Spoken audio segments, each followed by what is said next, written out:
Hello, Key Stage 1 and reception. Welcome to story time. So I'm back in my camper, although I wish I'd done my recording over the earlier on over the weekend. It's now Sunday, so you'll be watching this tomorrow. So hello today, but this was yesterday, if that makes sense. And it was really hot. I don't know about you, but we had a lovely VE day. We had a big party in our front garden and we had lots of food. Obviously we've done some dancing, if you saw our blog last week. And the sun was shining. It was just glorious. And then it was my beautiful niece Bella's birthday on Saturday, and we had another fabulous day. We did some Zooming.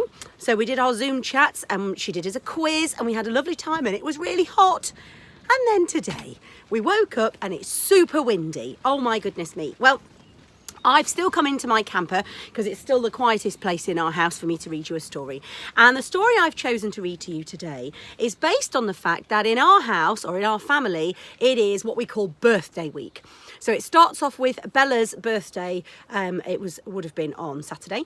Then it is Bella and Oscar's Bappy's birthday tomorrow, so that's Tuesday. Then it's my nephew Ollie's birthday on Wednesday, and then apparently there's another birthday in the family coming up on Friday with some really big numbers, like 4 lots of 10. I don't know. People may have heard about it. I mean, I go on about it quite a lot. Oh yeah, it's me! On Friday. So I thought, seeing as it's a birthday week in our family, I would read to you The Princess and the Wizard because, well, you'll see why. Not because of the not very nice wizard in it, but because of the birthday setting. Are you ready? So this is The Princess and the Wizard.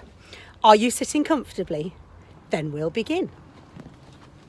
Here we go. Of course, it's Julia Donaldson, which is one of our favourites. Here we are. Ready? It was Princess Eliza's birthday. She was just blowing out the 7 candles on her cake when a wicked wizard flew down the chimney and into the room. "Why didn't you invite me to your party?" he thundered. Sounds a bit like Sleeping Beauty, doesn't it? "Because wicked wizards like turning people to stone," replied Princess Eliza. "So they do," said the wizard, and with a flick of his bony fingers, he turned to the king, the queen, and all the party guests into stone.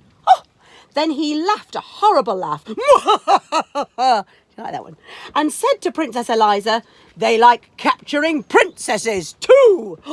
What a rotten so-and-so. There he is, look, with his wand. Do you know one of the reasons I really like this book? Because it's got lots of sparkle on each page as well.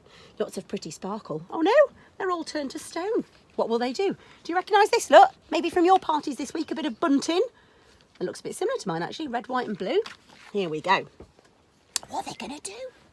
Just then, there was a whirring of wings, and in through the window flew the princess's fairy godmother. She was late for the party. That would be me, that would be. When she saw what had happened, she waved her wand and said, "The princess may try 7 times to escape by changing her colour and changing her shape." It's similar again to Sleeping Beauty, isn't it? The wicked wizards cast the spell and the fairy godmother flies in just at the last minute. The wizard just laughed his horrible laugh again and said, "Changing her colour and changing her shape will never help Princess Eliza escape."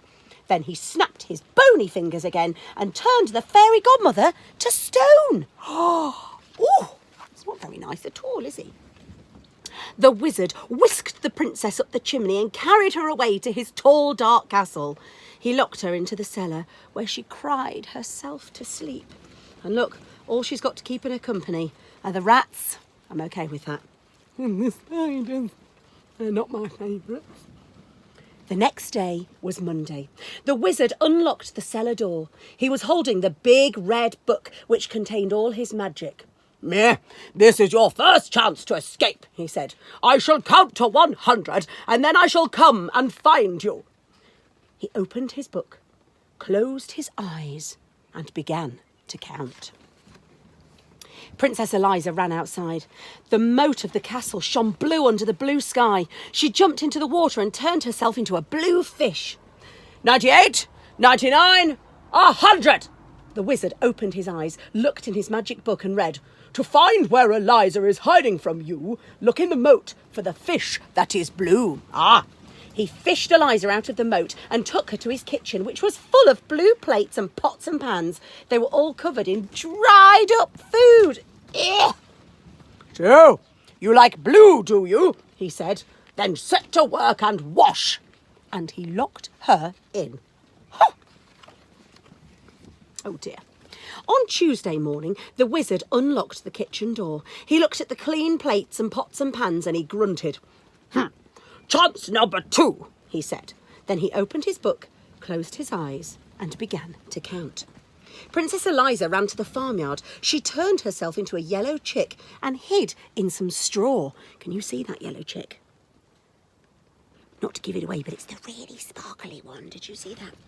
But the wizard read in his book. "The straw in the farmyard is yellow and thick. Princess Eliza's disguised as a chick." It's just giving it away every time, isn't it? Oh, dear me.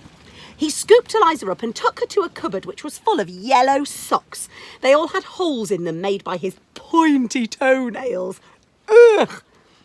"So, you like yellow, do you?" he said. "Then set to work and darn." And he locked her in. Poof. On Wednesday morning, the wizard unlocked the cupboard door, looked at the darned socks and grunted. "Chance number 3, he said. And he opened his book, closed his eyes and began to count. Princess Eliza ran to the meadow. She changed herself into a green grasshopper and hid among the grass blades. But the wizard read in his book. "The grasshopper princess is easily seen, chirping away in the meadow so green."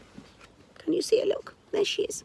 Shiny green grasshopper, looking at him up in the air. She's like, "Oh no, you can't see me." Oh yes, he can.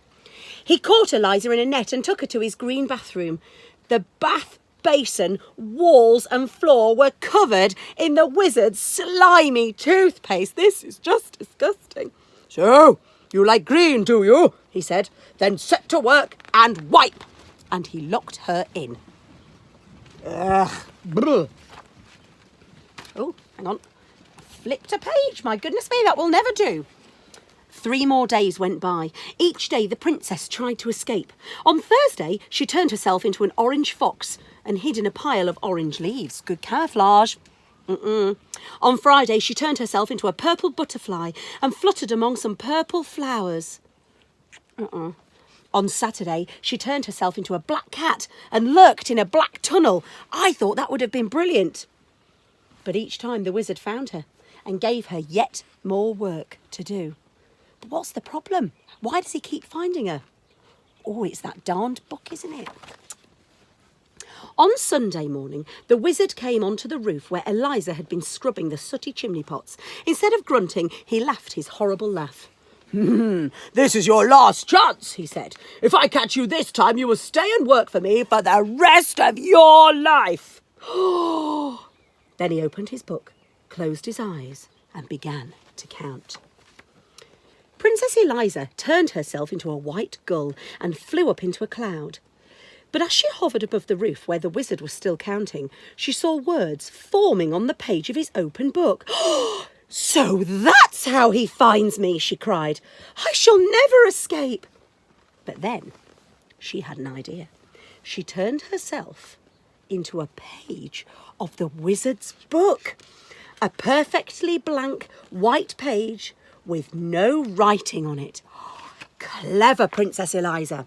98, 99, 100. The wizard finished counting and began to read his book. The princess turned into a bird in the sky. She hid in a cloud. Then she had one more try. Well, that was the end of the page. The wizard turned over to read more. But there was no more. The next page in his book was blank and white. Well, he flew into a rage. "You stupid book!" he shouted, and he hurled it into the moat. Well, the book landed with a splash and sank to the bottom. All the wizard's magic was gone. At that moment in the palace, the king and queen and all the party guests came back to life. "But where is Princess Eliza?" they asked each other. Nobody knew except the fairy godmother, and she only smiled and said nothing. She didn't do just a smile. Look at that. Little cheeky wink. Oh, fairy godmother, she's clever, isn't she? Princess Eliza had turned herself from a white page into a blue fish and was swimming to the edge of the moat. She turned herself into a yellow chick and ran across the corn in the farmyard. She turned herself into a green grasshopper and hopped over the grass. She turned herself into an orange fox and raced through the orange leaves. She turned herself into a purple butterfly and fluttered over the purple flowers. She turned herself into a black cat and streaked through the black tunnel. Then she turned herself into a white bird and flew all the way back to the palace and in through the window. She perched on a chair at the tea table and changed herself back into a princess. The king and queen and all the party guests hugged her. Then Princess Eliza cut her birthday cake and everyone had a slice. And there we go. What a happy ending to the story. Fabulous. And look, even more sparkle on here. Sparkly tiara, sparkly medieval princess hat, the crown. Even the dog's got a crown, look, it's so royal. There we go. So, the Princess and the Wizard. A great birthday party in the end, but my goodness me, it took some getting there, didn't it? Well, like I say, it's birthday week here for us in the Booth, Dodson, Raha, Welburn households. We'll be Zooming quite a lot this week, eating the same meals as each other. We had a special breakfast on Saturday. We've got another one coming on Wednesday. And then I haven't decided yet what should be for my breakfast on Friday. But I can guarantee you there'll be lots of chocolate. And I've saved myself some of my Cadbury's cream eggs for the special day as well. Well, I hope you have a fabulous week, everyone. In fact, we will see Year 2 soon on their Zoom chat, and we'll see Year 1 and reception later on in the week. But until then, cheerio. Bye, everybody.